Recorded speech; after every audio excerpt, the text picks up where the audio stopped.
Have you ever heard that high-pitched squeal when you come to a stop at a traffic light?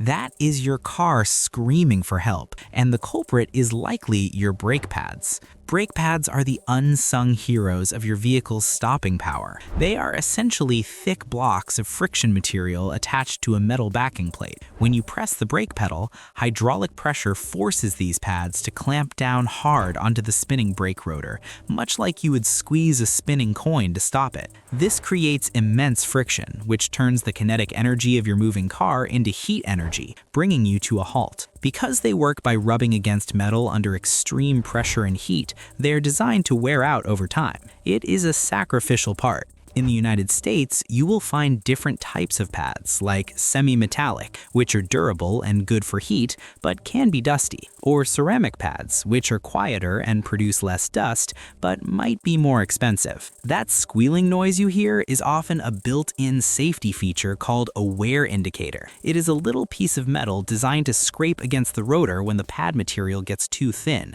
giving you an audible warning that it is time for a trip to the mechanic. Ignoring this can lead to metal-on-metal contact, which sounds like a horrific grinding noise and destroys your rotors, leading to a much more expensive repair bill. Checking your brake pads is a standard part of vehicle maintenance. If you can see through your wheel spokes, you can often spot how much meat is left on the pad. Keeping good pads on your car is not just about stopping, it's about ensuring that when you need to stop instantly in an emergency, your car is ready to respond.